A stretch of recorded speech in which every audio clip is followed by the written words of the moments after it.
Bonsoir les amis, ravi de vous retrouver. Ce soir nous accueillons Monsieur Roberto Osso. Bonsoir. Bonsoir. Vous êtes le président de la Chambre des métiers et de l'artisanat de la Guyane.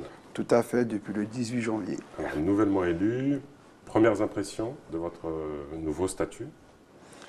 Il y a du travail, mais je suis quelqu'un qui n'a pas peur du travail, parce que je suis un artisan. En général, les artisans n'ont jamais peur du travail. Alors, le travail, il sera à faire, on va le faire.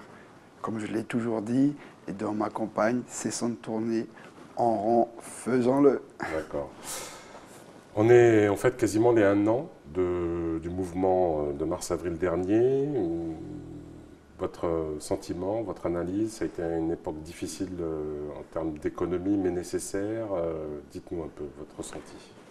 Mon ressenti personnellement, moi, je suis un petit peu déçu parce que nous avons fait tout ça, toute cette marche du 28 mars, là, et soi-disant qu'on est déterminé, et je vois que cette détermination, aujourd'hui, n'a rien donné. Et aujourd'hui, nous les artisans, on est toujours à l'attente, hein, des chantiers qui devraient arriver, qui ne sont pas encore là, et que là, on végète un petit peu.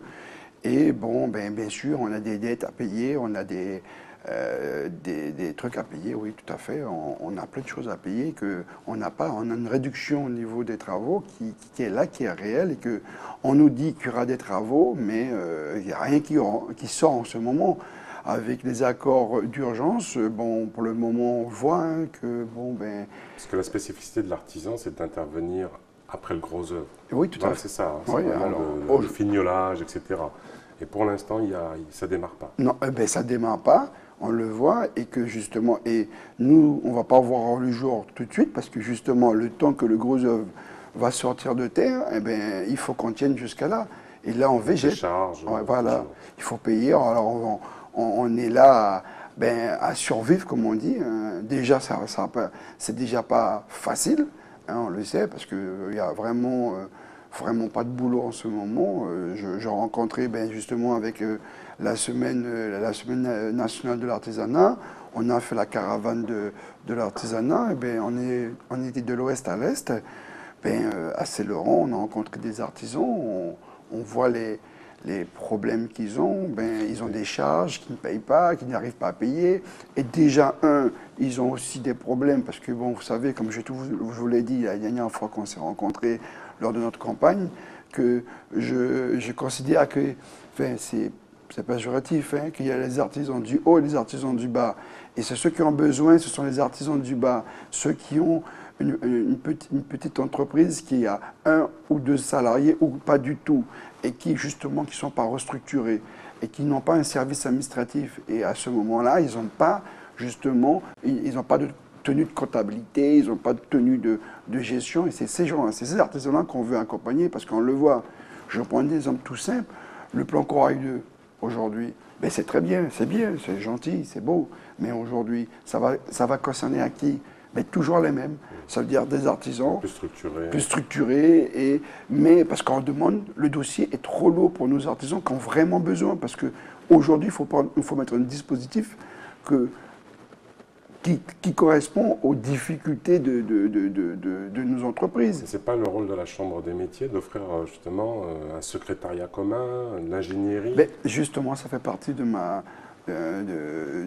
campagne. Justement, aujourd'hui, ce que je voudrais développer, aujourd'hui, ce que je vais mettre en place, ce sera un pack d'aide au développement de nos entreprises artisanales. Justement, ça sera un pack où il y a un pack fiscal, social, d'aide et aussi un appui en comptabilité et en gestion. Il y a combien d'artisans à peu près en Guyane? Aujourd'hui, on est à 6600 artisans. Ah, vous êtes la vraie force. On représente 80% de l'économie de la Guyane. On est les premiers employeurs de Guyane. Et justement, c'est pour ça qu'aujourd'hui, nous, l'équipe cessons de tourner en faisant-le, on a ce qu'on appelle une stratégie. La stratégie c'est une cause mobilisatrice et qui va permettre de fédérer tous les artisans dans un projet commun qui s'appelle le ACE. Le A pour dire l'artisanal, le C pour dire au cœur de l'économie de la Guyane. D'accord. Voilà, aujourd'hui. Dans quel état sont les comptes financiers de la Chambre? Alors aujourd'hui, on a enfin un état après 2 mois. Vous avez dit au départ un audit tout de suite pour voir. Oui, alors justement, vous savez, on peut demander une audit, mais aujourd'hui, il faut savoir aussi que l'État n'a pas tous les moyens pour mettre à disposition quelqu'un pour faire un audit tout de suite. Alors ça bon, coûte cher. Ouais, et ça coûte cher et il y a des attentes parce qu'on n'est pas les seuls dans ce cas. Alors, on attend cet audit, mais en amont, nous avons déjà travaillé sur justement voir un petit peu l'état des finances. Et on l'a vu. Et je pense que ça sera un challenge difficile, mais qui, aujourd'hui, nous fait pas peur parce que pour la première fois dans la Chambre des métiers, nous avons un délégué justement à la restructuration de la dette qui s'appelle M. Stéphane Lambert, qui est un expert comptable.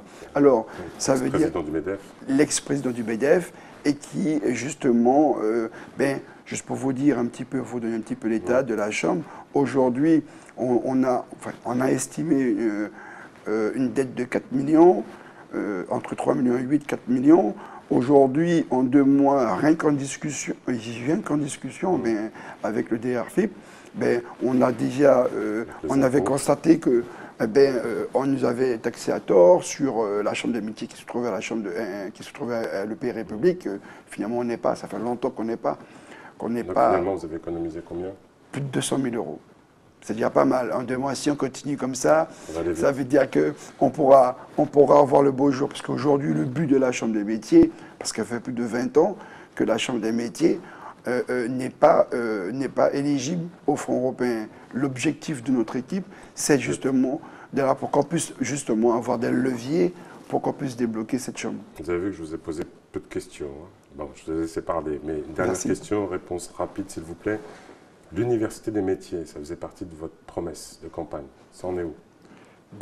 Réponse rapide, s'il vous plaît. Ça va se faire. Ça va se faire. Et je crois qu'il y a une attente, ça va se faire. Aujourd'hui, on va montrer notre gamme en excellence pour faire justement cette université de métiers. Merci beaucoup, Monsieur Osseux, d'avoir participé à cette émission. Les amis, les programmes continuent sur ATV Guyane. Merci pour vos retours. Merci pour votre fidélité. Tchambé.